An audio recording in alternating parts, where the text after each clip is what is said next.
थोड़े से आप इधर देखिए।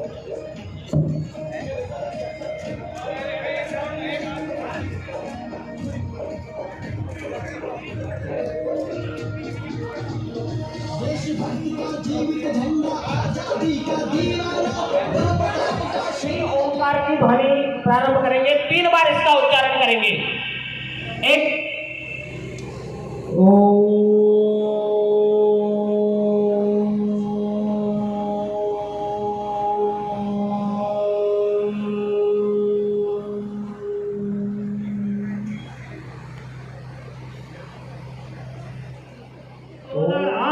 विश्व हिंदू परिषद ने गंगा रक्षा आंदोलन और बूढ़ा अमरनाथ किया था।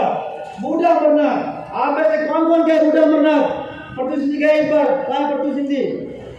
बूढ़ा अमरनाथ की यात्रा पुंछ जिले के राजौरी तहसील में और राजपुरा गांव में, बिल्कुल पाकिस्तान की सीमा पास में 2006 के अंदर केंद्रीय नेतृत्व ने बजरंग दल के आह्वान पर, उसमें भी आज तो परिस्थिति हमारे अनुकूल है, लेकिन 2006 के अंदर विपरीत परिस्थिति में भी और आतंकवादियों की, जिहादियों की चुनौती को स्वीकार करते हुए उन्होंने ये चैलेंज दिया था कि बजरंग दल क्या कोई भी हिंदू वहां पर आ नहीं सकता। पुंछ जिले में मात्र 2% हिंदू है। 2006 पहली यात्रा में मैं उसमें शामिल था। मेरे भाइयों, उस पहली यात्रा में पूरे भारत से 50,000 लोग गए थे, बजरंग दल के कार्यकर्ता गए थे। चुनौती को स्वीकार किया। चुनौती को स्वीकार करते हुए हमने उस बूढ़ा अमरनाथ जो बिल्कुल विलुप्त मंदिर था, आज उस यात्रा में भी लाखों लोग जाते हैं। बालेश्वर से भी इस बार काफी मात्रा में लोग गए हैं। अभी 10 दिन पूर्व यात्रा हुआ संपन्न। बार आप सब भी इस यात्रा में जाकर भगवान चट्टानी, ऐसा मान्यता है कि पुलस्ती नदी के किनारे भगवान, नहीं तो कौन आ जाएगा? गब्बर आ जाएगा। ये जो मियानी है ना, मियानिया मुसलमानिया, ये बोलती थी बच्चे को कि चुप हो जा, नहीं तो हरिया आ जाएगा। हरिया, हरि सिंह नलवा इतना मारा था। ये जो मुसलमान पठान है ना, ये महिलाओं के कपड़े पहना दिए होंगे। ये सलवार सूट पहनते हैं ना, ये महिलाओं के कपड़े। कौन था वो? हरि सिंह नलवा। बोलो, हरि सिंह नलवा का लाहौर कहाँ है? पाकिस्तान में चला गया। कटास रात चला गया। हमारी ढाकेश्वरी देवी चली गई, जहां इतना बारीक सूट बोलते थे कि पूरा का पूरा थान अंगूठी के छल्ले में से निकाल सकते थे, वो ढाका हमारे हाथ से चला गया। लेकिन अपने को पता ही नहीं पड़ा। रात को 12 बजे हुआ। आखिर ऐसी स्थिति क्या बन गई कि जिन अंग्रेजों के पास सेना थी, हथियार थे, अस्त्र शस्त्र थे, जल सेना और थल सेना थी। नंबर 2, मुस्लिम तुष्टीकरण, मुसलमानों को ये प्रकार खुश करो। इन 2 कारणों के कारण देश का विभाजन हुआ। हमने पूरे भारत से मुसलमानों को खदेड़ दिया था। लाल किले से चांदनी चौक 1 किलोमीटर लंबा और 1 किलोमीटर चौड़ा इतना राज्य केवल मुसलमानों का बचा था। लाल किले के ऊपर हरे झंडे के साथ हमारा भगवा झंडा भी लगता था। मराठों को टैक्स देना पड़ता था, मुस्लिम शासकों को। और ऐसे समय में धूर्त अंग्रेज भारत के अंदर आए। क्या लेकर के आए?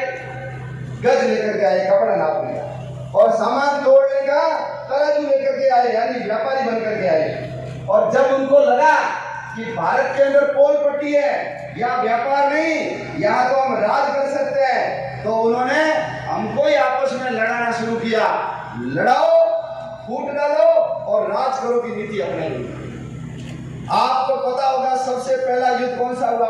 1757 में पहला युद्ध हुआ प्लासी का। और इधर अभी कट भी गया तो हमारा राजस्थान और गुजरात, और ऊपर माथे जैसा लगता है जम्मू कश्मीर।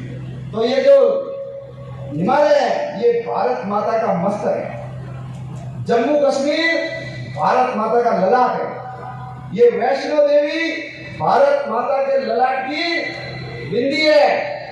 ये जो अभी बोला बूढ़ा अमरनाथ, चट्टानी और बर्फानी, ये दोनों भारत माता की आंखें हैं। ये गंगा और यमुना ये भारत माता के गले का हार है, माला है। विंध्याचल पर्वत भारत माता का पेट है। ये केरल और कर्नाटक ये भारत माता की मजबूत जंगा है।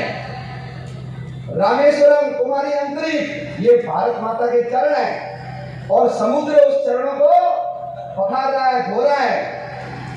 जैसे भगवान के चरणों के अंदर नारियल चढ़ाते हैं, बोलो भारत के नीचे लंका नारियल जैसी है या नहीं है? भगवती भारत माता के चरणों में नारियल है। ये काले काले बादल है ना, अभी देखो बरसात के समय होते हैं, ये भारत माता के कुंतल केस है। सूरज और चंद्रमा भारत माता की आरती करते हैं। हम जिएंगे तो देश के लिए और मरेंगे तो देश के लिए। अटल जी ने कहा इसका कंकर कंकर शंकर है, इसका बिंदु बिंदु गंगा जल है। विवेकानंद ने कहा था सभी देवी देवताओं को बांध करके खूंटी में टांग दो और केवल एक ही देवता की पूजा करो, उस देवता का नाम है भारत माता। किसने बोला? स्वामी विवेकानंद ने। राम तीर्थ ने कहा मैं भारत हूं, मैं चलता हूं तो भारत चलता है, मैं हंसता हूं तो भारत हंसता है, मैं रोता हूं तो भारत रोता है। भारत के ऊपर कोई भी आघात करता है वो मेरे ऊपर आघात होता है, इसलिए मैं ही भारत हूं। भारत माता की जय श्री राम।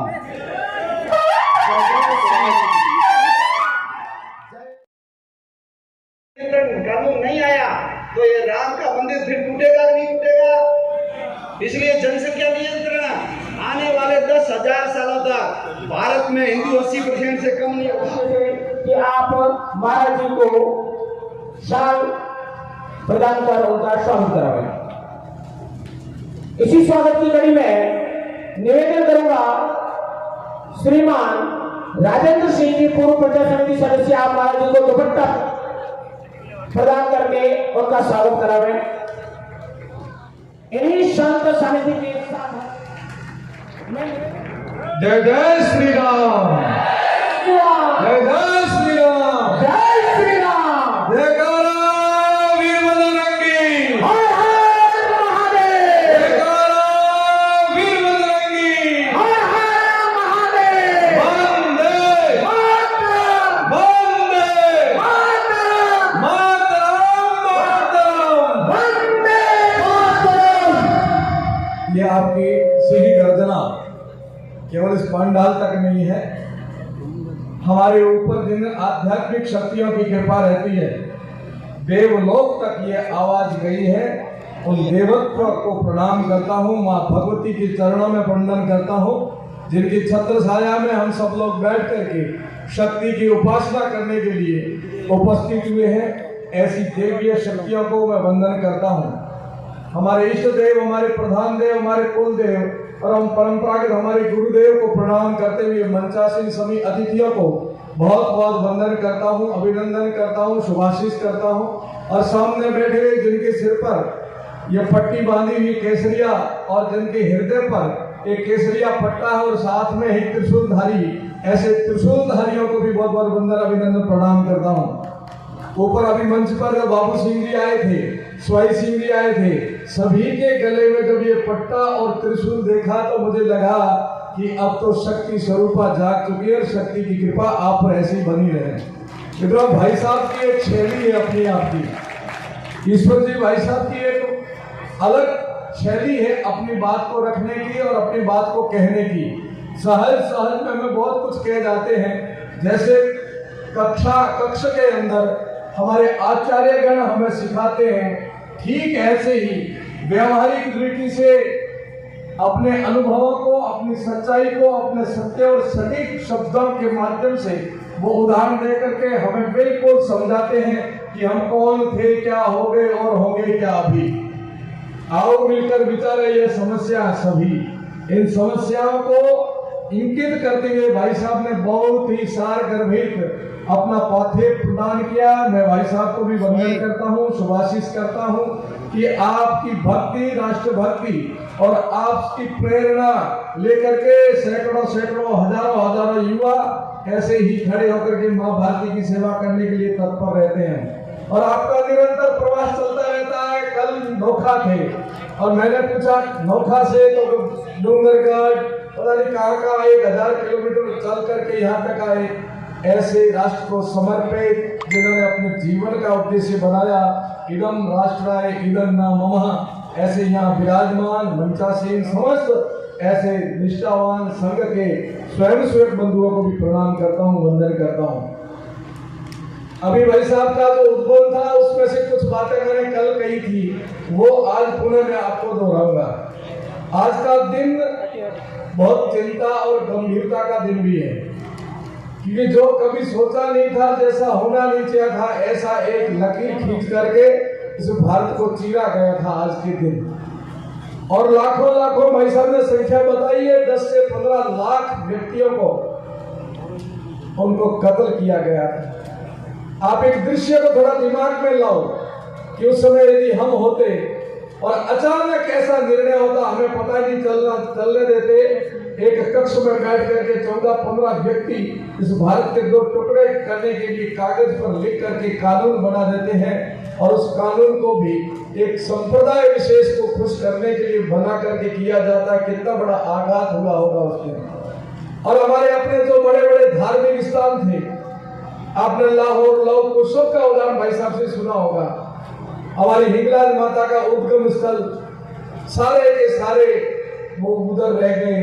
हमारे अपने थे जिनके बंगले थे, जिनकी जमीनें थी, सोने की छतें थी जिनकी, वो सब अपना एक ही रात में छोड़ करके निकल करके, वो दिन कैसा दिन होगा, वो हमारे पुरखों ने कितना दर्द झेला होगा, थोड़ी कल्पना करें। माता बहनों ने किस प्रकार से कष्ट झेला, जो गर्भवती थी या शिशु जिनके स्तन चूमते थे, वो कभी पैदल नहीं चले, सैकड़ों किलोमीटर तक दूर चल करके उनको यहाँ तक आना पड़ा। बीच में क्या क्या कष्ट उठाना पड़ा, जरा पीछे जाओ उस इतिहास में कि क्या क्या घटा था। आज के दिन, आज का दिन कितना दुखदायी दिन है।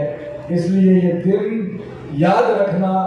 यरूशलेम में भी ऐसा ही हुआ था। इजराइल में इजराइलियों के साथ बहुत प्रताड़ना हुई थी, बहुत उनके साथ दुर्व्यवहार हुआ था। परंतु यरूशलेम के यहूदियों ने जब भी मिलते थे तब एक ही बात कहते थे, अगली बार यरूशलेम में मिलेंगे। जब भी मिलकर के बिछुड़ते थे तो ये कहते थे अगली बार यरूशलेम में मिलेंगे। ऐसे करते करते संभवतः 1800 साल वर्ष तक ये प्रतीक्षा करते रहे। आखिर उनकी मेहनत रंग लाई और यरूशलेम में जाकर के झंडा गाड़ा।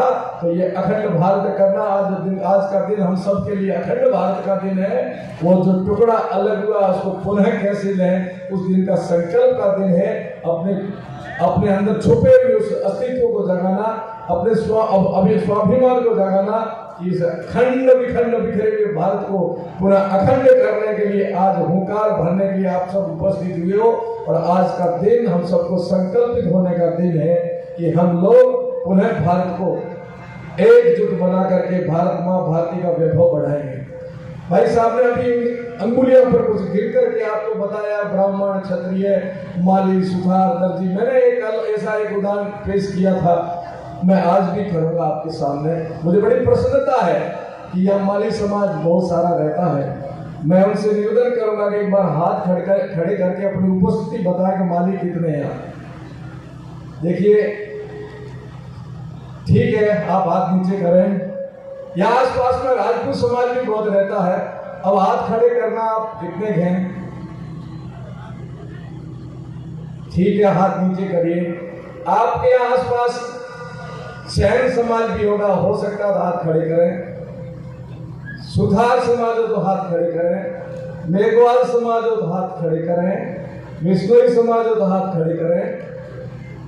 ब्राह्मण समाज हो तो हाथ खड़े करें। और कोई समाज हो ऐसा लगता होगा हमारा बाप जी ने नाम नहीं लिया, दोगला व्यवहार करते, आप भी खड़े हो सकते हैं कि हमारा नाम लो। कौन है ऐसे समाज? है जी, महाजन समाज। महाजन समाज और राजपुरोहित समाज, जिनका नाम रह गया वो खड़े हो सकते हैं। हमारा नाम क्यों नहीं लिया? खड़े होकर बता सकते हैं। हाँ, राजपुरोहित आप। अच्छा, राजपूत समाज। अच्छा, सोनी समाज। कितने हाथ खड़े करना भाई? सोनी समाज। और कोई समाज जो ऐसा लगे कि हमारा नाम क्यों नहीं लिया बाप जी ने? बाप जी जातिवाद करते हैं, बाप जी पक्षपात करते हैं, ऐसा करते हैं तो बताओ। और कोई समाज रह गया हो तो? और हमारा समाज गोस्वामी समाज में आके खड़े कर लेता हूँ। स्वामी समाज का 2-4 हम बैठे हैं। और कोई हो तो बताओ। है प्रजापत समाज। अच्छा लग रहा है, सबका नाम आ रहा है, ठीक लग रहा है ना? परंतु एक बात नोट करना, जब हाथ खड़े कराने गए तो कभी 10 खड़े हुए, कभी 20 खड़े, कभी 2 खड़े हुए, कभी 1 खड़ा हुआ। ये दृश्य बना कि नहीं बना? अब मैं एक शब्द बोलता हूं कि हिंदू समाज वाले कितने हाथ खड़े करना। ये दृश्य देखना, कैमरे में कैद करना। आप लोग तालियां बजा करके आपका अभिनंदन करते हैं। जब समाजों में बैठे हुए थे तो 10, 2, 20 और आपके अंदर एक प्रतिस्पर्धा हो रही थी क्या दूसरों से हमारे समाज के हाथ ज्यादा खड़े होने चाहिए। वो अच्छे लग रहे थे या ये अच्छा लग रहा है कि हम सबके हाथ खड़े हो गए? गर्व से कहो हम हिंदू हैं, गर्व से कहो हम हिंदू हैं। यही हमारी कमी थी।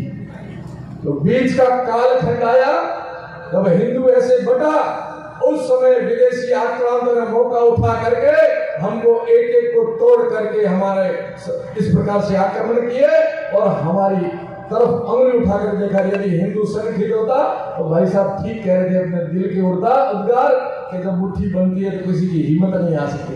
पुनः भारत को जरूरत है इस प्रकार से संगठित होने की, पुनः जरूरत है समाज को संगठित होने की, तब जा करके हम पुनः वापस आएंगे। अब तो भाइयों स्वर्णिम दौर चल रहा है।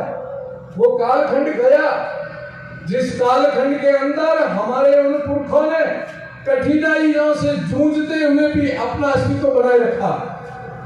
वो एक औरंगजेब का कालखंड देखो आप, जब 1.25 मन जगह उतरने के बाद भोजन करता था।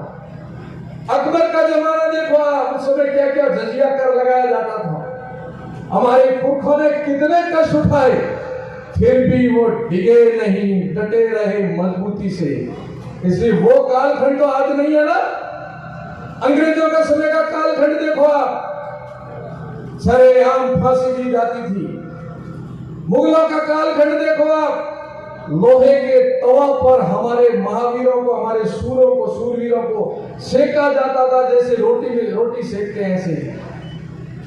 अरे गुरु गोविंद सिंह के बच्चों को देखो आप, उनसे प्रेरणा लो, छोटे छोटे थे। जोरावर सिंह जोर से बोला, फतेह सिंह शोर से बोला, यही दीवारें बोलेगी, रखो ईंट भरो गारा, रखो ईंट भरो गारा, पर कभी मैं अपना धर्म नहीं छोड़ूंगा। अपने बच्चों की देख रहा हूं, 14 साल का, 12 साल के उन बच्चों के अंदर भी ये भाव था। इसलिए हम आज भी जिंदा है, जीवित है। हमारे पुरखों के बलबूते पर क्या क्या सहन किया, फिर भी हम डटे रहे। वो समय चला गया है, अब समय तो पुनः भारत का आ रहा है, पुनः आपका आ रहा है, क्योंकि स्वर्णिम दौर आ चुका है। स्वर्णिम दौर हमारे महापुरुषों ने सपने देखे कि भगवान राम का मंदिर बनना चाहिए, सदियों गुजरी, कई बलिदान दिए, पर उनके सपने थे कि एक दिन आएगा, सपने साकार होंगे। वो भले भगवान के घर स्वर्ग में बैठे हो, पर अपनी आंखों से अपने सपने साकार होते दिख रहे हैं, इसलिए अपन भाग्यशाली हैं। कितना बड़ा अपना ये भाग्य है। उनकी नदियां बह जाएगी यदि बनने का समय आ गया। बाप को कोई रोक नहीं सकता, परंतु अपना स्वभाव अपना स्वरूप को जरूर पहचानना। कल मैंने उदाहरण दिया तो आज पुनः दूंगा। हुआ क्या है, शेर के बच्चे ने भेड़ के बच्चों का संग कर लिया और वो अपने को भेड़ का बच्चा मानने लग गया। असली शेर आया तो उसने देखा ये क्या है, तो उससे पूछा तो मैं तो भेड़ का बच्चा हूँ। उसको ले गया तालाब पर और कह देख तेरा मुंह और मेरा मुंह एक जैसा है कि भेड़ जैसा है? कि मुंह तो आप जैसा है पर तू हूं मैं भेड़ का बच्चा। फिर पूछा तेरे दांत और मेरे दांत एक जैसे हैं कि भेड़ जैसे? दांत तो आप जैसे हैं पर तू मैं भेड़ का बच्चा हूँ। बोले पंजे देख तेरे और मेरे पंजे एक जैसे हैं या भेड़ जैसे? बोले पंजे भी आप जैसे, मालिक जन छोड़ो हो तो भेड़ों बचाओ। आखिर में कहा एक काम कर, तो तेरी स्वाभाविक आवाज निकाल, देख क्या दृश्य बनता है। धीरे धीरे कभी बोला ही दहाड़ उसने की नहीं थी, धीरे धीरे उसको आवाज निकालना सिखाया और जैसे इसकी संपूर्ण गर्जना निकली, भेड़े भाग गई, ग्वाला भाग गया, दो शेर के बच्चे पीछे बचे। ऐसे ये हुंकार करके ये शेर आपकी आवाज को शेर बुलंद कर रहे हैं। इसलिए अब अपने स्वरूप को पहचानो। हम कौन थे, क्या हो गए और होंगे क्या, अभी अब तो अपने स्वरूप को पहचान लो। और निश्चय ही आप जितने इस पंडाल के अंदर बैठे उन्होंने अपने स्वरूप को पहचाना, कभी तो एक केसरिया बना धारण किया। आप लोग वो ऊर्जावान शक्ति हो जो इस समाज, हिंदुत्व को, राष्ट्र को भी सिरमौर बनाने के लिए अपना संकल्प होने जा रहे हो। अपने जीवन को मां भारती के चरणों में समर्पित करने का संकल्प लेने वाले आप लोग बैठे हो और सीखना चाहिए दूसरा से, इसको कोई दोहराई नहीं। हमें बहुत कुछ सीखना है। धर्मो रक्षति रक्षिता, धर्मो हंति हंता। धर्म को आगे जब तक हमारे महापुरुष रखे थे तब तक हम पूरे विश्व पर राज करते थे, और जिस दिन हमने स्वार्थ में आकर के धर्म को पीछे रखना चालू किया, प्रारंभ किया, उस दिन से हम पिछड़ते गए। कितने भी कुछ भी आया हो, हमारे महापुरुषों ने अपने धर्म को कभी नहीं छोड़ा। किसी भी जगह गए अपने धर्म को नहीं छोड़ा, अपने देवी देवताओं को नहीं छोड़ा, इसलिए वो पूरे विश्व में राज करते थे। और आज हम यदि धर्म को पीछे रख करके अपने स्वार्थ को आगे रखते हैं तो हम कहीं नहीं रहेंगे।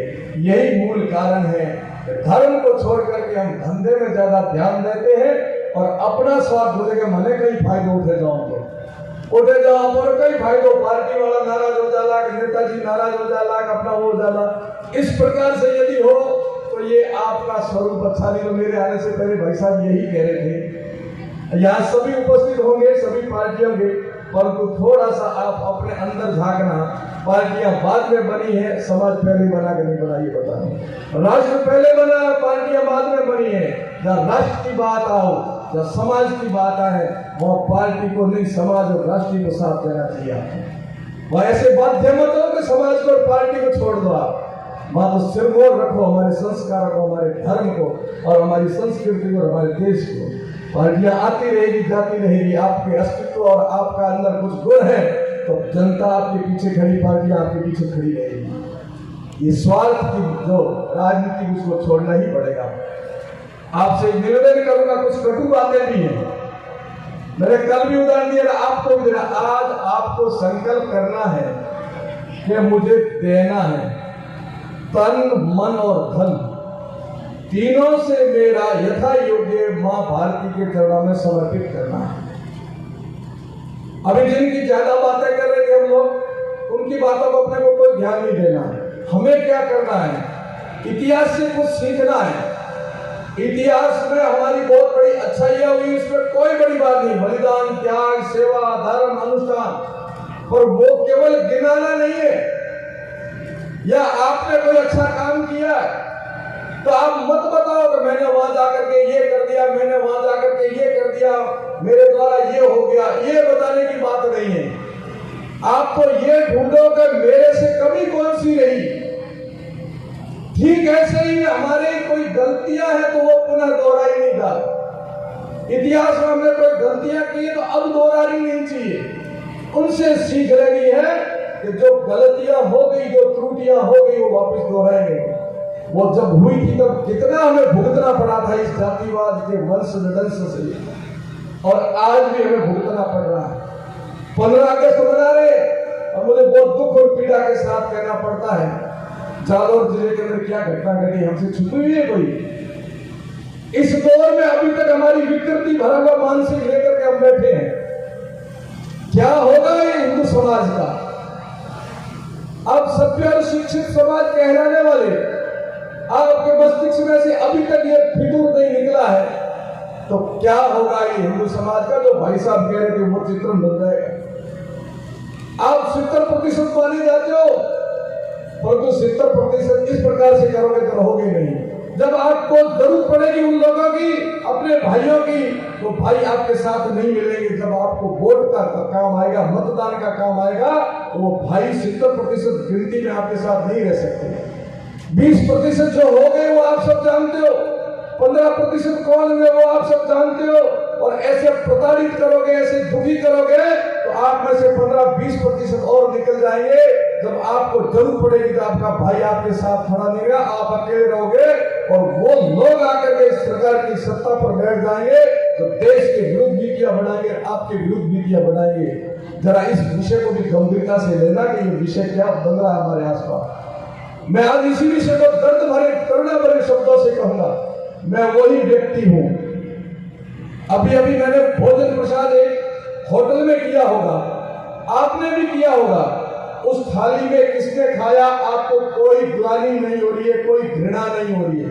कौन आपको खिला रहा है, आपको कोई घृणा नहीं हो रही है। कौन बना रहा है, आपको कोई तकलीफ नहीं हो रही है। ऐसे ही उस होटल में उस बिस्तर पर कौन सोया, आपको कोई तकलीफ नहीं है। गाड़ी की सीट पर कौन बैठा है पहले और कौन बैठा, आपको कोई तकलीफ नहीं हो रही है। परंतु आप जैसे ही घर में आए, समाज की जाजम पर आते ही आपने दोगला व्यवहार शुरू कर दिया। घर में आते आपने बर्तन अलग कर दिए, व्यवहार अलग कर दिया, बैठक अलग कर दी। ये मानसिक विकृति नहीं तो और क्या आप बताऊंगी। ये कब तक करते रहोगे ऐसा? यदि ऐसा करते रहोगे तो आपको भुगतना भी पड़ेगा। मैं कह सकता हूं आपको, मानसिक विकृति को निकालो।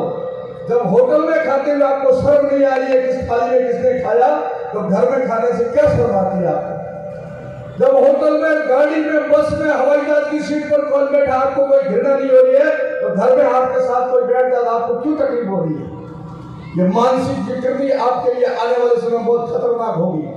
इसलिए अभी भी समझने का समय है। आप सबको समझ जाओ, चेत जाओ, आगे से कोई नहीं, सर्वे हिंदू सहोदरा। और मैं एक संत के नाते कहता हूं आपको, मैं विनम्र आपसे अपील करता हूं, ऐसा दृश्य बनता गया तो ना मठ रहेंगे, ना मंदिर रहेंगे, ना धर्मशाला रहेगी, ना दुकानें रहेंगी, क्योंकि नियम कानून बनाने वाले उस कुर्सी पर वो बैठ जाएंगे जो आपको तोड़ना चाहते हैं, आपको खत्म करना चाहते हैं। ऐसे लोग बैठ करके वो कानून बना देंगे। इतना बड़ा हमारा देवालय, बड़ा हमारा आस्था का केंद्र है, पर कभी सोचो कि ऐसे व्यक्ति सत्ता में बैठ जाओ तो इसके खिलाफ कानून बना देंगे, तब क्या होगा? क्या होगा तब? कानून का पालन सबको करना पड़ता है। इसलिए वहां तक पहुंचने के लिए केवल मात्र इस हिंदू समाज को तोड़ने की रचना यहां ही नहीं, पूरे विश्व में बन रही है। पूरे विश्व के अंदर कुछ दुस्वप्नी लोग इस बढ़ती हुई ताकत को रोकने का प्रयास कर रहे हैं। उनको पता है भारत पुनः उठ खड़ा हुआ है, भारत पुनः विश्व शक्ति बन रहा है और एक स्वर्णिम दौर के अंदर भारत आ गया है। कुछ दृष्टांत आपने देखे, इजराइल का जो युद्ध चल रहा है, यूक्रेन का युद्ध जो चल रहा है, यूक्रेन और रशिया का, भारत का झंडा लेकर के कोई भी निकला तो आराम से निकले, तोपों के गोले रुक गए थे और उस झंडे के ओट में ये सीआर जो अपने पड़ोसी देश है वो भी छुप गया कि तिरंगे से हम भी बच के निकल सकते हैं। हुआ कि नहीं हुआ? विश्व के सामने अपनी ताकत बताई। जापान के अंदर तो प्रधानमंत्री जी सीढ़ियों से उतर रहे थे, जापान के प्रमुख और अपने भारत के प्रधानमंत्री दो आगे थे, पूरा विश्व के प्रमुख पीछे थे, अमेरिका, फ्रांस, जर्मन सब पीछे चल रहे थे। ये भारत की महाशक्ति का परिचय इस समय है। जब ऐसा लगता है तो पूरा विश्व एकदम अलग से ध्यान आकर्षित होता, पूरे विश्व का ये भारत खड़ा हो गया। किसके बलबूते पर भारत खड़ा हो रहा है? इन भारतीयों के बलबूते पर खड़ा, आपके बलबूते पर खड़ा हो रहा है। एक एक मतदान नींव का पत्थर बना था, तब जाकर के मोदी जी सिरमौर बने। तो मोदी जी को वहां पहुंचाने की ताकत आप लोगों के हाथ में थी। इसलिए एक नई रचना की जा रही है कि मोदी जी जिनकी ताकत और बलबूते से सिरमौर बन रहे हैं, उस ताकत को बिखेर दो। विदेशी चालें चल रही है, रातों रातों अपने विपरीत षड्यंत्र रचे जा रहे हैं कि किसी भी प्रकार से मोदी जी जैसा योग्य, योगी जी जैसा योग्य आदमी आगे नहीं आना चाहिए। इनको रोकना चाहिए। अपने को लड़ा रहे हैं, आपस में जातियों से लड़ा रहे, एक एक जाति को लड़ा करके अलग कर देंगे, भाई भाई को लड़ा देंगे, स्वार्थ में बांट देंगे, पैसों के अंबार लगा देंगे, न जाने अनैतिक चीजें क्या क्या आपके सामने ला कर रख देंगे। बस एक ही उनको काम करना है कि हिंदू को बिखेरना है। हिंदू जैसे बिखरेगा ऐसे ही मोदी जी कमजोर हो जाएंगे। मोदी जी कमजोर होते ही हिंदुस्तान अपने आप कमजोर हो जाएगा। ये विदेशी चालें आपको ध्यान रखना पड़ेगा। इसलिए उनको गले लगाओ, जो अपने हैं उनसे घृणा मत करो, उनसे छुआछूत मत करो। मैं संत हूं, ताराकांत मठ का आपको परिचय दे ही दिया। बड़ी पीठ है, आप सब जानते हो, गुरु परंपरा भी है, सब कुछ है। मैं जब संत आपका होकर के आपसे विनम्र प्रार्थना और अपील करता हूं कि सबसे बड़ा घातक काम कोई आने वाले समय में होगा तो ये जातिवाद और छुआछूत होगा। इसलिए अभी से खत्म करना शुरू करो। आज देवी के दरबार में आप बैठे हो, संतों के सामने बैठे हैं, ये भी संकल्प लेना कि मैं किसी भी प्रकार से भेदभाव, जातिवाद, छुआछूत नहीं करूंगा। तब जाकर के आप देखना, आपके भाई आपको गले लगाएंगे और आपको पुनः सिरमौर बनाएंगे। बहुत बड़ी भूल हो जाएगी। और शुरुआत खुद सुधरा तो जग सुधरा। आप अपने से करना। आपके धार्मिक आयोजनों के अंदर कभी कोई टेंट अलग मत लगाना। मेरे सामने उदाहरण है, मेरे मठ में कभी भी आकर के देखना, पंगत होगी, किसी से नहीं पूछा जाएगा कौन सी जाति का भाई आया। पानी पीना है, किसी की मटकी अलग नहीं है, क्योंकि अब ये हमें करना ही पड़ेगा। मैं निवेदन महाराज जी से भी करूंगा कि हिंदू समाज को बचाना, मंदिरों को बचाना है, तो ये हम सब संतों को और ब्राह्मणों को ये काम करना ही पड़ेगा। तभी हम सच्चे धर्म गुरु हैं। धर्म को बचाना है तो धर्म के लिए आगे आओ। मठों का विस्तार हो गया, भाई साहब का मंदिर खूब बने, मैं भी मानता हूं जहां जरूरत है वहां करना चाहिए।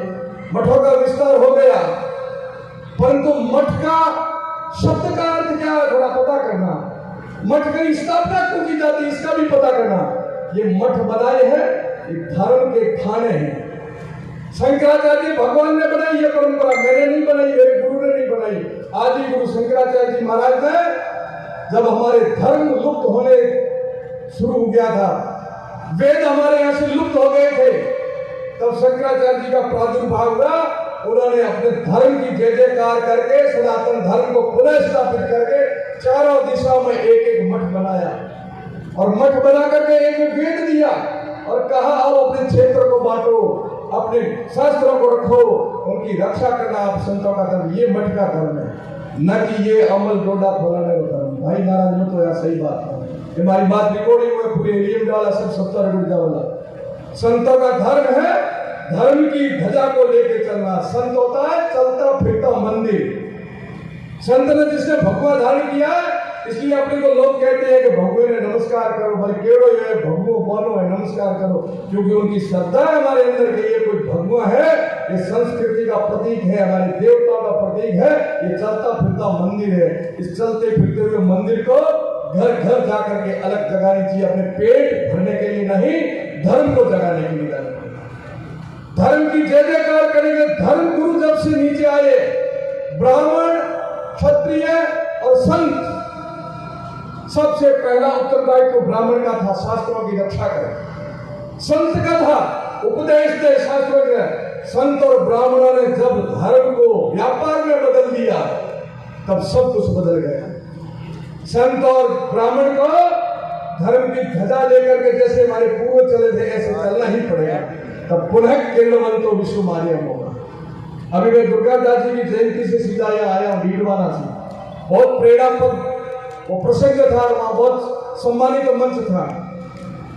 सुनिए आपके पुरखों की कहानियां भी। दुर्गादास जी को भी याद कर लो, किन किन विषम परिस्थितियों में वो खड़े रहे, पर कभी धर्म की ध्वजा नहीं छोड़ी। लोभ में, लालच में किसी भी प्रकार से वो भी डिगे अडिग रहे। ऐसे ही क्षत्रियों, आप भी धर्म की रक्षक थे, और क्षत्रिय का पूर्ण परिचय भी वही है जो शस्त्र आगे रखता और शस्त्र पीछे रखता, उसको क्षत्रिय कहा गया है। जो ज्ञान से ओतप्रोत हो और त्याग की प्रतिमूर्ति हो, उसी को क्षत्रिय कहा है। दूसरों के प्राणों की रक्षा के लिए जो अपने प्राण उत्सर्ग करता है, उसको क्षत्रिय कहा है। न्याय, धैर्य, क्षमा, दान, विज्ञान, 10 लक्षण बताए आप सब जानते क्षत्रिय के। तो यहाँ जितने क्षत्रिय समाज के भी लोग बैठे हैं, अन्य जो भी हमारे हिंदू समाज के भाई बंधु बैठे हैं, मैंने आपको एक उदाहरण दिया। जैसे ही भाई साहब ने कहा मुट्ठी, और मैंने जब आपके हाथ खड़े कराए, वही दृश्य आपका रहना चाहिए। मैं सुधरा तो जग सुधरा, नहीं तो कोई कल्पना नहीं है।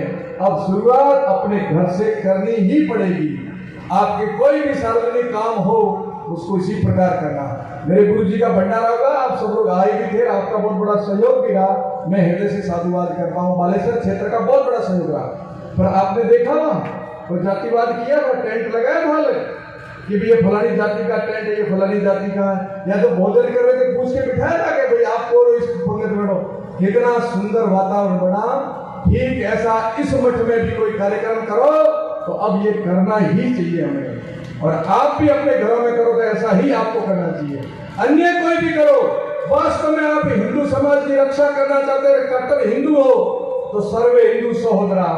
पीढ़ियां पढ़ करके देख लेना, सभी आपके भाई निकलेंगे, कोई आपसे अलग नहीं निकलेगा। इसलिए अब यदि आपको जीत प्राप्त करनी है तो वो संक्रमण दौर गया जो तलवार लेकर के आपको युद्ध करना पड़ता था। अब तो दौर आया संघे शक्ति कलियुगी, संगठन में शक्ति है ना, तो अपने भाई को अपने गले लगाओ और अपने भाई को प्रेम दो, तो वो आपको साथ देगा। ये प्रजातंत्र है और प्रजातंत्र में प्रेम से लिया जा सकता है। इसलिए अब आइए, आज के इस सफलतम कार्यक्रम में हम सबको करना है तन, मन और धन, तीनों से आप आज संकल्प लोगे। मैं कोई आपके ऊपर इतना नहीं लगाऊंगा, इतना संकेत जरूर करूंगा कि एक समाज है जिसमें 45% ज़कात निकाला जाता है। अब आप समझ गए होंगे, आप सब यहाँ रहते हो। एक समाज है जो अपने धर्म के लिए अपनी कमाई का 45% निकाल के देता है, और उसके घर उनके कोई धर्म गुरु जाकर के नहीं मांगते। हम लोग तो जाते हैं, आपके पास आते हैं, हम फिर बाप जी सब आते हैं, चंदा दो, झोड़ी दो, ये नहीं। उनके पास जाने की आवश्यकता नहीं होती। जब समय आता अपने आप अपने स्थान में पहुंचा देते हैं। कितना भी बड़ा व्यापारी हो, एक मेरे मित्र व्यापारी, उनसे व्यापार में लेन देन था, उसने मुझे उदाहरण दिया, महाराज जी 7 लाख का मेरा चेक था, मैंने जाकर के जैसे दिया ऐसे ही 45% उससे निकाल करके एक चेक अपने धर्म संस्था के नाम से निकाल के रख दिया। और मैंने पूछा ये क्यों? कि ये पैसा मेरा नहीं, मेरे धर्म का, मुझे निकालना ही पड़ेगा। ऐसा है हमारे अंदर? नहीं। एक मार्का आता हर चीज पर, आप सब लोगों ने जाना हो तो देख लेना, उसको हलाला कहते हैं, और इस पर सर्च कर लेना नेट पर। बिना हलाले की कोई चीज नहीं खरीदते वे लोग, जितनी बड़ी उनके पास इकोनॉमी के। और आज हम लोग चंदा चंदा चंदा करते फिरते हैं और वहां पैसे बरसते रहते हैं। आपको केवल एक ही काम करना है, अपनी कमाई में से 10वां हिस्सा निकालना है। ऐसा आज मैं छोटा सा आपको निवेदन कर रहा हूं। मेरी बात समझ रहे हो आप? भाई कोई बेरोजगार नहीं होगा, मुझे जहां तक जानकारी है। 100 रुपए तो कम से कम जेब में आने वाले यहाँ बैठे होंगे। कोई बेरोजगार में आ जाए ना हमारे पास, हम आपको रोजगार दे देंगे, कोई दिक्कत नहीं है। 100 रुपए कमाने वाले को 10 रुपए प्रतिदिन निकालना है। अरे अब तुम्हारे 90 रुपए में तुम्हारा नहीं पूर्ति होगी तो 10 रुपए प्लस करोगे तो भी नहीं होगी। मेरी बात समझ रहे हो ना? यदि आपने 100 रुपए कमा लिए, 100 रुपए से तुम्हारी आवश्यकताओं की पूर्ति नहीं हो रही, 90 से तो 10 जोड़ोगे तो भी नहीं होगी, परंतु वो 10 रुपए आपका वो काम कर जाएगी जो 90 रुपए नहीं करवा पाएगी। क्योंकि 90 रुपए आप अपनी मूलभूत सुविधाओं के लिए खर्च करोगे, आपकी घर की आवश्यकता, आपके कपड़े, आपका मकान, अपने बहन बेटी के लिए खर्च करोगे। पर वहां से एक चीज नहीं मिल सकती जो आपको 10 रुपए दिला देंगे। वो 10 रुपए वो दिलाएंगे जिसकी मुझे भी जरूरत है, आप सबको जरूरत है। वो चीज बाजार में मिलती नहीं है। परंतु जरूरत आवश्यकता सबको है। कौन सी चीज है वो? बाजार में दुकान नहीं है, और आवश्यकता मुझे भी आवश्यकता, परम आवश्यकता है, आपको भी है, महाराज जी को भी है, सबको है। कौन सी चीज है? वो चीज है आशीर्वाद। वो आशीर्वाद घर में खाओगे तो कोई नहीं देगा, अपने कपड़े पहनोगे तो कोई आशीर्वाद देगा? बहुत सारा सोना पहन लो, बहुत अच्छे कपड़े पहन लो, कोई आशीर्वाद नहीं देगा। पर वो जैसे 10 रुपए दूसरों के लिए लगाओगे ना, तो वहां से आशीर्वाद आएगा कि नहीं आएगा? अब के होली मनाओ, दीपावली मनाओ, रक्षाबंधन मनाओ, और 10-10 रुपए निकाल करके अपने पड़ोस के परिवारों के वहां जाना, जिसके घर में ऐसी स्थिति वो नहीं मिला सकते, जो दीपावली के दिन मिठाई नहीं ला सकते, होली के दिन वो खुशियां नहीं ला सकते, उनके घर में वो 10-10 रुपए लेके आप जाना, आपको वो ढेरों सारा आशीर्वाद मिलेगा। 10% आपको वो लाभ दे देगा जो आप कभी कल्पना नहीं कर सकती। 10% निकालना शुरू कर देगा। कोई जरूरत नहीं है दिखावा करने की, सेवा करनी है तो संकल्प के साथ करो, दिखावे के साथ करने की कोई आवश्यकता नहीं है। अपनों के लिए आप तत्पर हो जाओगे, 10वां हिस्सा में देने के लिए तैयार हो जाना। गौशाला में दो, ऐसे अनुष्ठान में दो, अच्छे कामों में दो, वृक्षारोपण में मैं जैसे कह रहे आप दे रहे हो, पर अबला अनाथ विद्यार्थी को भी दो। वहां आपका वो 10 पैसा लगेगा, वो बहुत बड़ा लाभ करेगा। इसलिए 10वां हिस्सा निकालना सीखना, समय देना सीखना। 12 महीने तक आपके पास है अपने परिवार के लिए, धंधे के लिए, परंतु 12 महीने में 15 दिन, महीना तो देश के लिए, समाज के लिए निकाल सकते हैं कि नहीं निकाल सकते? ये बताओ मुझे। थोड़ा सा तो मांग रहे हम आपसे, हम कब कह रहे हैं 12 महीना हमें दे देना, हम तो कहते हैं 12 महीने में 15 दिन दे देना, 10 दिन देना, महीना दे देना। मेरे पास तारातम मठ के अंदर मैंने कल दृष्टांत सुनाया था, वर्ल्ड विजन का कोई 14,000 किलोमीटर दूर चल करके तारातम मठ में आया, और अरबपति व्यक्ति था, एसी से नीचे पैर नहीं रखता था, और 50 डिग्री के अंदर वह रेगिस्तान के अंदर वो काम करने लिए आया, अपने मिशन के लिए आया। 2 महीने में कम से कम अपनी संस्था को दूंगा। ऐसे हम देते हैं? कोई देना पड़ेगा, हमें मठ छोड़ने पड़ेंगे, आपको दुकानें छोड़नी पड़ेगी, आपको व्यापार छोड़ना पड़ेगा, आपको राजनीति में भी थोड़ा विराम देना पड़ेगा, आपको नौकरी में भी छुट्टियां लेनी पड़ेगी, आपको खेती में भी विराम देना पड़ेगा, क्योंकि देश और समाज को त्याग और बलिदानियों की जरूरत है। इसलिए अब देना ही पड़ेगा आपको, हम सबको छोड़ना पड़ेगा। संतों से भी विनम्र निवेदन करता हूं कि अब बहुत कुछ हो चुका है। भाई साहब संख्या बता रहे थे कि उनकी संख्या इतने लाख है। मुझे जहां तक जानकारी है, मैं राजस्थान का, मुझे सौभाग्य मिला अभी संत समाज का संरक्षक बनाया है मुझे, मैं सौभाग्यशाली हूं। संत समाज के तकरीबन 13 लाख संत है, उन 13 लाख में 50% भी इस प्रकार का काम करना शुरू कर दे तो कौन सी कमी रहेगी? कोई कमी नहीं रहेगी। नहीं करते तो क्या करें बताओ? जाएंगे, करेंगे, अपने लिए दौड़ेंगे, पर समाज के लिए कितना समय निकालेंगे? निकलो 12 महीने में एक बार संकल्प लो कि हम उस झोपड़ी में जाएंगे जो हमारी माँ दुखी है, हमारा परिवार दुखी है, वहां जाकर के सत्संग करेंगे, वहां ज्ञान देंगे, उनको गले लगाएंगे, उनके साथ बैठ के भोजन करेंगे। भगवान राम ने जब सबरी के झूठे बैर खा लिए, रामा पीर ने डाली बाई के साथ बैठ करके भोजन किया था, बाबू जी ने भील समाज के साथ बैठ करके अपना सब कुछ परिवार माना था, बैठे थे। आप कौन से बड़े हो?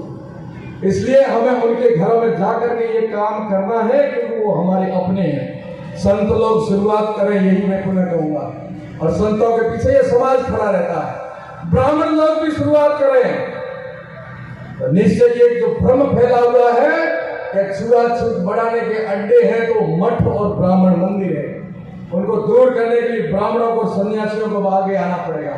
एक और होता है मठों के अंदर, जब विद्यार्थी रहने चाहिए, सने मठ संस्कृत का शब्द है, जब विद्यार्थी और संतों का निवास हो उसको मठ कहा गया। विद्यार्थी किस लिए रखे जाते थे? ज्ञान प्राप्त करने के लिए, शारीरिक, मानसिक और आध्यात्मिक उन्नति करने के लिए।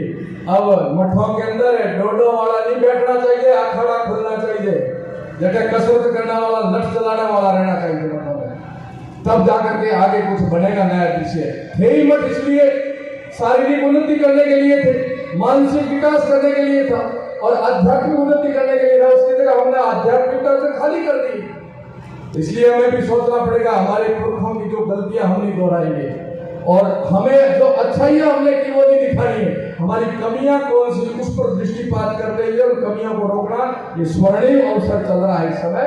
स्वर्णिम अवसर में हमारी भी राष्ट्र को आहुति लगनी चाहिए।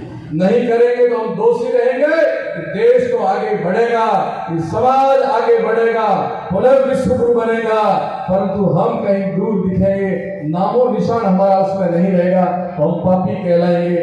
आइए मित्रों, आज के दिन हम संकल्प करते हैं कि इस अखंड भारत के स्वरूप को बनाना चाहते हैं, तो खंड खंड भारत देश को पुनः अखंड बनाने का जो सपना वो साकार हो, और जो हिंदू समाज तीतर भीतर दिखता है, सर्वे हिंदू सहोदरा गले लगाएंगे, हम सब एक हैं, और इस शक्ति को मां शक्ति में बदल करके समगच्छध्वम समवदध्वम संभो बनांसी जानतम देवा भागम यथा पूर्वे संजानाम उपासते।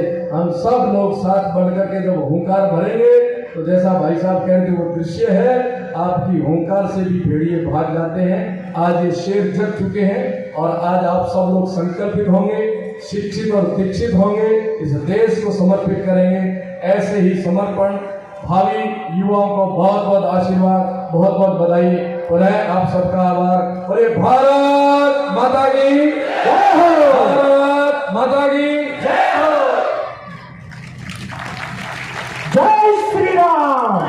समय के लिए आप अपने स्थान पर विराजित रहें। त्रिशूल दीक्षा का अभी इसके बाद कार्यक्रम होगा, तो कुछ समय के लिए आप धैर्य बनाए रखें, अपने स्थान पर विराजित हो जाएं। जो भी बंधुवर खड़े हुए हैं, आप सबसे निवेदन है कि अपने स्थान पर खड़े हो जाएं, अपने स्थान पर बैठ जाएं। जो भी खड़े हुए बंधुवर अपने स्थान पर सीधे बैठ जाएं।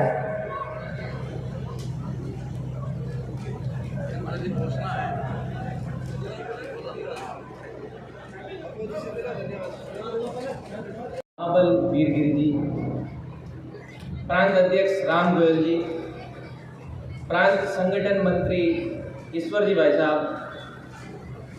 प्रांत सह मंत्री महेंद्र सिंह जी, मेरे साथी जिला उपाध्यक्ष पृथ्वी सिंह जी, प्रखंड अध्यक्ष चैन सिंह जी और पधारे हुए मेरे बालेश्वर के युवा साथी, सबका अभिवादन। आप सब अभी एक तपस्या कर रहे हैं, 1:30 बजे से आ चुके थे, अभी सांझ बजने को है। आपका सबका धन्यवाद, साधुवाद, और बड़े धैर्य से सब सुन रहे हैं। मैं आपका सभी का धन्यवाद ज्ञापित करता हूँ। इस कार्यक्रम को सफल बनाने में बहुत से युवा साथियों ने सहयोग किया है। हमने भरपूर कोशिश की इस कार्यक्रम को भव्य बनाने की, और वो भव्य दिख भी रहा है। गांव-गांव, जगह-जगह घूमकर हमने रसीदें, जो 250 रुपये शुल्क था, आप सबने भरपूर सहयोग किया और इस कार्यक्रम को भव्य दिव्य बनाया। मैं परम पूज्य प्रतापपुरी जी महाराज जी का जो आशीर्वाद मिला है हमें, समय कम था और महाराज जी का डीडवाड़ा में कार्यक्रम था, और आपने सबने धैर्य रखकर और जो इच्छा शक्ति दिखाई और रुके यहाँ पे, वो धन्यवाद के पात्र है। धन्यवाद। जय श्री राम। जय श्री राम। शांति मंत्र के पश्चात करेंगे।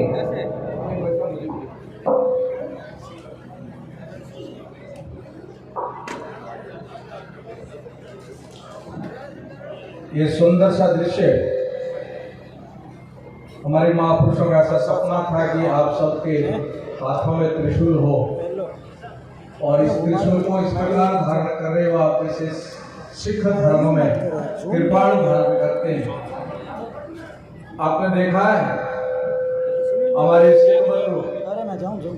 सिख बंधु बिना हथियार कभी नहीं घूमते हैं, कभी नहीं रहते हैं। आज से आपको ये त्रिशूल धारण करने का संकल्प करने का सौभाग्य मिला है और ये आप रख सकते हैं, सर सम्मान रख सकते हैं। और आपने जो तपस्या और साधना की उसका ये प्रसाद है, गुरु प्रसाद है। आपने तपस्या साधना की ना, यहाँ आए तो ये गुरु प्रसाद है। गुरु प्रसाद को संभाल के रखते हैं, ऐसे नहीं डालते हैं। ऐसा मत करना इसको अभी अभी दिखावे के लिए रख लिया और उसके बाद में हरिओम तत्सत नहीं। आपको ये अपनी गुरु प्रसाद के रूप में रखनी है। आज माँ भगवती के द्वार में आप सबको बहुत माँ भगवती का ये प्रतीक आप सबको सौभाग्य से मिल रहा है। घर में सम्मान पूर्वक रखें, हो सके यात्रा में आप साथ रखें। यात्रा में आप ना रख सके किन्हीं कारणों से तो इसको सम्मान पूर्वक घर में रखें, हमेशा इसकी पूजा भी करें। आप इतना मेरा विनम्र निवेदन है। आपने जो किया, आप यहाँ बैठे घंटों घंटों, जरा अपने पुरखों को भी देखना, वो कितने कितने घंटों तक उन्होंने साधना की, तब आप जैसे पुत्र मिले हैं। तो आपने कोई एहसान नहीं किया। आज आए मैं ये मानता हूँ, मैं यहाँ 1000 किलोमीटर चल के आया हूँ, भाई साहब 1000 किलोमीटर चल के आए, हमने कोई एहसान किया है? हमें कोई दिखाना है कि हम ये कर रहे हैं? यदि दिखाएंगे तो अपना सेवा का हुई। इसलिए अपने कर्तव्य का बोध करना है कि मेरा कर्तव्य धर्म के प्रति क्या बनता है, राष्ट्र के प्रति क्या बनता है, समाज के प्रति क्या मेरा कर्तव्य बनता है, उसका निर्माण करना, दिखावा नहीं करना। अभी लोग कर रहे हैं ना अपने हिसाब से, आपको भी करना है। पूर्ण विश्वास है आप पर कि आज जो जन सैलाब दिख रहा, पूरा पंडाल भरा हुआ दिख रहा है, ये समाज जग चुका है और ये समाज अब निहत्था नहीं है। इनके हाथ में त्रिशूल है, कोई भी टेढ़ी आंख से भी नहीं देख सकता इस समाज को, क्योंकि ये सब संगठित हो चुके हैं और इनके हाथ में माँ भारती का त्रिशूल है, माँ भगवती का त्रिशूल है। इसका त्रिशूल आप सबका सम्मान है। गर्व से आपको धारण करना है और बोलना है, गर्व से कहो हम हिंदू हैं, गर्व से कहो हम हिंदू हैं। हमें सौभाग्य मिला त्रिशूल धारण करने का और मैं एक प्रतिज्ञा करवाऊंगा, उसको मन से, अपने बुद्धि से और अंतःकरण से आपको बोलना है। मैं बोल रहा हूँ इसलिए नहीं बोलना है। और मैं मुझे पूर्ण विश्वास है यदि ऐसा किसी को हो तो कृपा करके त्रिशूल याद रख देगा। मोहरे बसरी बात को नहीं, दूसरे बहुत खड़े हैं त्रिशूल पकड़ने के लिए। आपको मन से, मनोयोग से, पूर्ण मन से मां के सामने खड़े हो, इसलिए दोगला रूप में ही रखना है।